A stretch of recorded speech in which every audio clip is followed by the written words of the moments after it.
জীবনে সমস্যা আসবে, সমাধানও থাকবে। আজকে আমি সমস্যার সমাধানের জাস্ট কয়েকটা টিপস দিচ্ছি, কথাগুলো মন দিয়ে শুনুন, আপনারই কাজে লাগবে।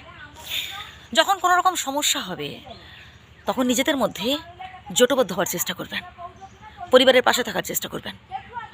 আপনারা নিজেদের মধ্যে যদি সমস্যা সৃষ্টি করেন, নিজেদের মধ্যে যদি ঝুট ঝামেলা ঝগড়াঝাটি করেন, তাহলে দেখবেন এই বাইরের ঝুট ঝামেলা, বাইরের সমস্যাগুলো আপনাদের আষ্টে পৃষ্ঠে জড়িয়ে ফেলবে। দেখুন, আপনি যদি সমস্যাটাকে সমস্যা ভাবেন তাহলে আপনি কোনোদিনও সেখান থেকে বেরোতে পারবেন না। সবসময় ভাবতে হবে যে এই সমস্যা থেকে কী করে উদ্ধার হওয়া যায় বা এই সমস্যা থেকে কী করে বেরিয়ে আসা যায়। ঠান্ডা মাথায় বসে আলোচনা করতে হবে, তাই না?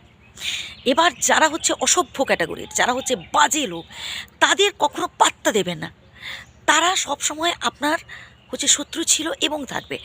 আপনি যদি ওদের তেল দিতে চান, আপনি যদি ওদের বেশি গুরুত্ব দেন, তাহলে কী হবে বলুন তো? আপনি আপনার জায়গা থেকে সরে আসবেন। সবসময় নিজের চেয়ারটাকে ধরে রাখার চেষ্টা করবেন। বাধা বিপত্তি সমস্যা চাই আসুক না কেন, কখনো শত্রুর কাছে মাথা নত করবেন না। যারা শত্রু তারা বরাবরই শত্রু থাকে। সমস্যা থেকে বেরিয়ে আসতে হবে, সমস্যা থেকে কী করে সমাধান করা যায় চেষ্টা করতে হবে। সমস্যাটাকে ভয় পেলে চলবে? আপনি কতদিন ভয় পেয়ে ভেতরে থাকবেন? আপনাকে বেরিয়ে আসতে হবে, তাই না? আর এর সাথে আর একটা কথা বলবো, লক্ষ্যকে স্থির রাখুন। আপনার টার্গেট যদি স্থির থাকে, আপনার লক্ষ্য যদি স্থির থাকে, সে যে যাই বলুক না কেন, কত লোকে সমালোচনা করবে, নিন্দা করবেন, কটু কথা বলবে, আপনি আপনার লক্ষ্য স্থির রাখবেন, তাহলে দেখবেন একদিন আপনি ঠিক আপনার লক্ষ্যে পৌঁছতে পারছেন।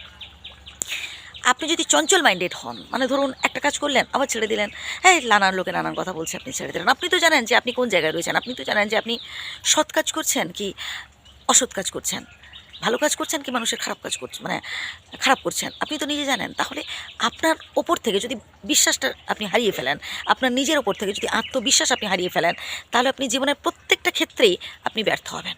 শুধু আজ বলে আজ নয়, এরপরেও আপনি যে কাজ করবেন দেখবেন আপনি পারবেন না, কারণ আপনি শত্রুর মোকাবিলা করতে জানেন না, আপনি ভয় পান। এই ভয়টাকে জয় করতে হবে। সবসময় দেখবেন যে আপনি যেন সৎ হন, আপনার পথটা যেন সৎ পথের হয়। আর আমাদের হচ্ছে নানানভাবে না ঈশ্বর পরীক্ষা নেন, আমাদের এইভাবে গড়িয়ে পিটিয়ে নেন। আমাদের মধ্যে ধৈর্য ক্ষমতা, আমাদের মধ্যে স্ট্রাগলিং ক্ষমতা, এইভাবে ঈশ্বর আমাদের মানে মানুষের হাতে হাতে আমাদের গড়িয়ে পিটিয়ে নেন, বুঝলেন? কতটা আমাদের মধ্যে সহ্য ক্ষমতা রয়েছে, কতটা আমাদের মধ্যে অপেক্ষা রয়েছে, এটা ঈশ্বর পরীক্ষা করে দেখেন। অতএব আপনাকে ধৈর্য ধরতে হবে, আপনাকে অপেক্ষা করতে হবে। আর ওই সব মানুষদের কথা কেন কানে নেবেন?